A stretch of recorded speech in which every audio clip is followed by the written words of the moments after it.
We'll begin with our paper 1. This is the general paper or the common paper, compulsory paper for all the candidates जो भी net JRF का exam दे रहे हैं. So I think this is very much clear. Of course आप लोग net JRF के लिए prepare कर रहे हैं. So this is University Grant Commission which conducts this exam, net JRF. Earlier it was conducted by CBSE, now it is conducted by NTA. So first I'll have this overview of this paper. This is a compulsory paper. आप जिस भी subject से ये net JRF का exam दे रहे होंगे ये paper आपको क्लियर करना ही होगा. कंपल्सरी पेपर है ये. जैसा कि मैंने आपको बताया कि earlier it was conducted by CBSE, now it is conducted by National Testing Agency NTA. This exam is conducted twice a year. जून वाला हो चुका है, June is gone. We'll target for December and January. We have 3-4 months and we'll try to finish this paper 1 which have 10 units. So we'll try to cover all those 10 units and target for this exam which will now happen in December and January. हमारे latest updates पाने के लिए channel को subscribe करें और bell icon को दबाना बिल्कुल ना भूलें ताकि हमारे सभी नोटिफिकेशंस आपको सबसे पहले मिलें. Digimento Education is India's best platform to prepare for GATE, NTA, UGC, NET and PGT Computer Science. ज़्यादा जानकारी के लिए हमारी वेबसाइट www.digimento.com पर विजिट करें. So as we know कि this UGC NET JRF exam, why one give this UGC NET JRF exam? Either you want to go for your higher studies, research studies like MPhil or PhDs, or you want to be an eligible candidate for being an assistant professor at any university. So first of all, this exam guarantees you to be an eligible candidate for assistant professor in any university. And second is, this exam also helps you to take admission and continue your future studies, that is research studies. So basically, now you need to have two approaches, that is teaching and research. So this exam is only to test your teaching aptitude and research aptitude. So now I'll go to my another slide and see what actually UGC or NTA expects out of you when you are giving this exam. So first is you need to have those abilities, those cognitive abilities to comprehend anything. So in this exam you will see there are many passages that are given that are for comprehension will be given and they'll ask you question according to that. There will be one unit on data interpretation, like one table will be given or one pie chart or bar chart they'll give you and they'll ask you question according to that. So they want to test your interpretation ability as well. And also analysis. How do you analyze particular situation? And also evaluation and understanding of arguments, logic and reasoning.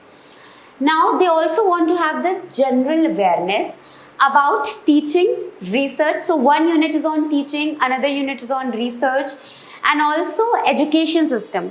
How our higher education system in India, how it goes, who governs that, and what are the research processes, what are the teaching processes in higher education system in India, how it is different from school system. These kinds of questions are covered in this education system. And then this is governance. In this topic, you'll have to study about basic polity, like what is constitution, what is the historical background of the constitution, and how many parts are there in the constitution, how many schedules, what are the fundamental duties, what are the fundamental rights, just basic structure of these things. And as I've written here, basic polity. And then about people, environment and natural resources. There will be one whole unit on environment, ecosystem, natural resources, pollution and their impact on quality of human life. So they expect you to know all this. So that's why I'll help you to give a overview of syllabus also here. Okay. So as I told you, first unit is on teaching aptitude. They expect you to know the concept of teaching. that why do you teach something.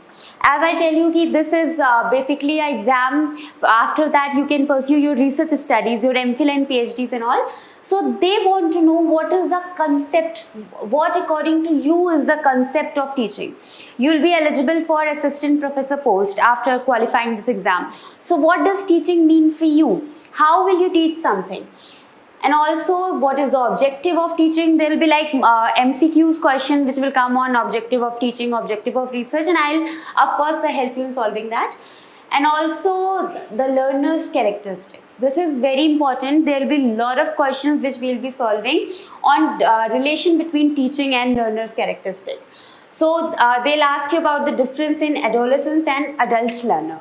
That how the school system of teaching is different from teaching at higher level of education.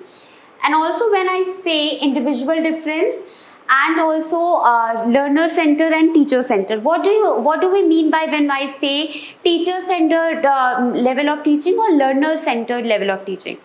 So like what we see, like till MA level, till master's level, MSc level, teacher is a center, teacher is a protagonist. He tells you what he'll be teaching, he will guide you. But when you are in your research studies, when you are doing your MPhil and PhD, you are the main role to play there. You will have to think about something that you'll do in your MPhil and PhD. Then you will have to develop an approach to solve that research. So these are the things which you will do in this topic, teachers aptitude, as we did this. And then is the research aptitude. This tells you about what will be your research topic. Suppose you are doing maybe you are qualifying this exam, maybe just suppose it in political science.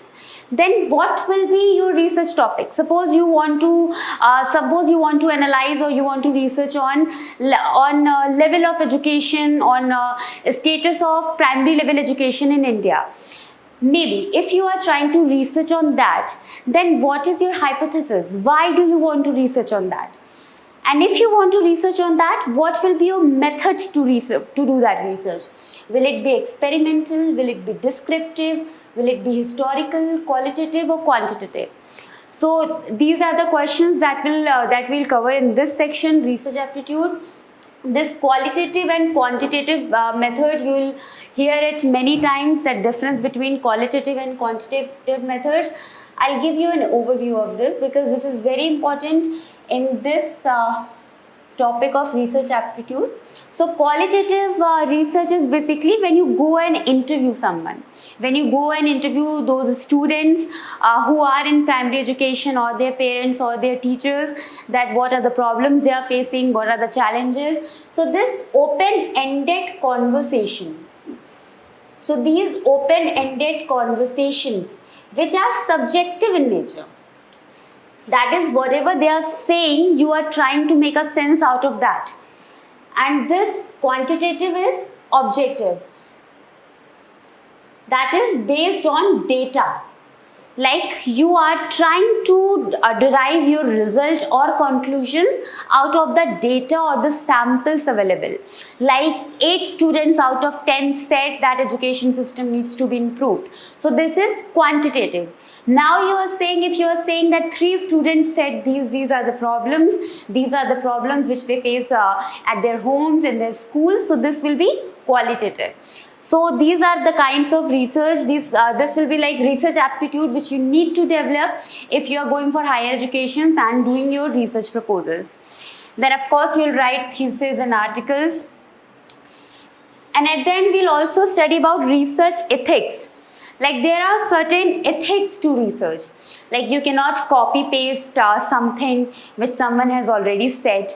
You need to develop not only the sense, you need not to say only those things which make sense, you need to say those things which makes argument also. You need to give some new definitions, and also with some ethics, that you do not force anyone to be a part of your interview, you do not copy paste something. Even if you are picking up someone else's argument, you give proper references. So these are the few examples of research ethics which I have told you. Now we'll go to our third unit. This is comprehension. This will be like they want to judge your basic English language or literature ability. They'll give you a comprehension, then they'll ask you questions on that. So this, there are tricks for that. We always prefer that students should do this question at the last. This comprehension question should be done at the last, but I'll help you with this. I'll give you some tricks on this also. Next is communication. So this topic in this unit, you will have to learn about the basic communication skills within the classroom. First of all, basic communication skills within the classroom. And then also, what are the challenges? What are the challenges of doing communication, of having a communication within a classroom? Because many students in a classroom are coming from different localities. Suppose I am taking a online class here and I am told that 4 students are from south, 5 students are from this region, these students are from this region. So I need to develop a method so that everyone can communicate.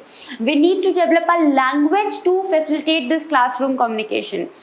And also this is like non-verbal and verbal communication, intercultural and group communication, mass media and society. These are the topics which we'll study here in Unit 4, that is our communication. Next is mathematical reasoning and aptitude. Of course, you'll have to learn about fractions, time, distance, ratio, proportion, series, and of course these are the topics. Then logical reasonings. You'll have to study about Venn diagrams, analogies, and connotations, denotations. These are the things which you'll study. Data interpretation. So this will not necessarily, this is not necessary that this will be purely mathematical.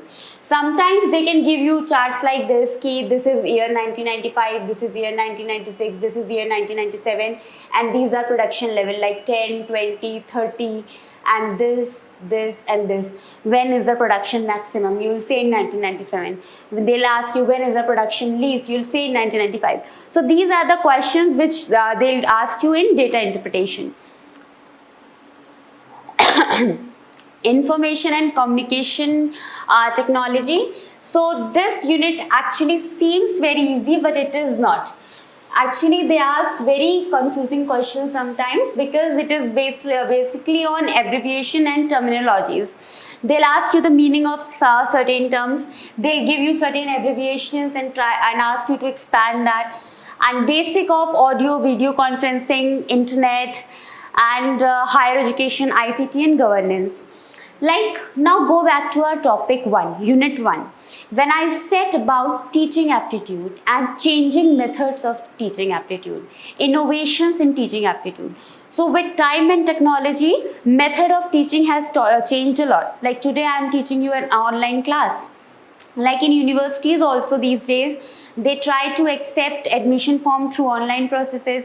They try to accept assignments through online processes. They try to have Skype interviews with the students so that they can develop their certain skills.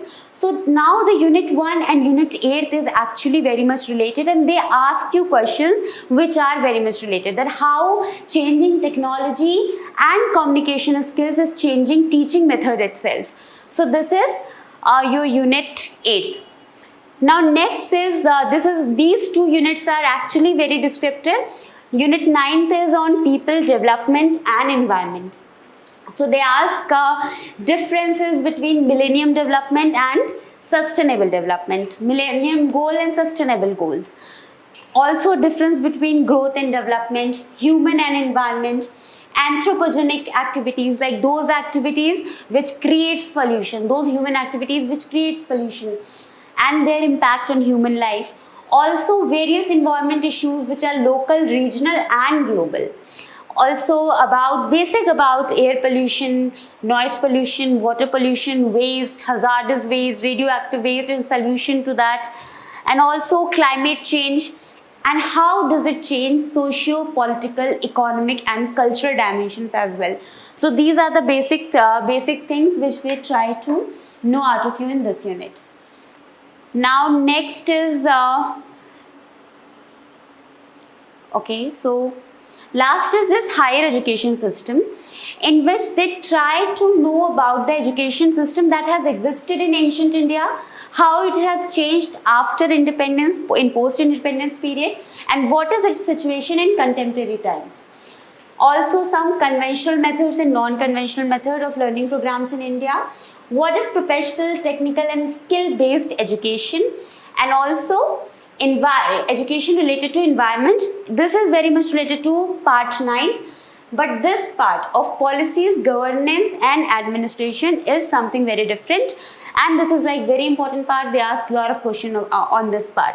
So but now in this updated syllabus, they have reduced this to some constitution, to some politics and some policies which they ask. So we'll cover that only. So I think this was an overview of syllabus, and now we can begin with this, our first topic. We are actually going backwards. We are starting from very last topic because this is very important. This is Indian governance, polity and administration. So we'll begin with constitution in this class. So I can see many students have joined with us. Hi everyone.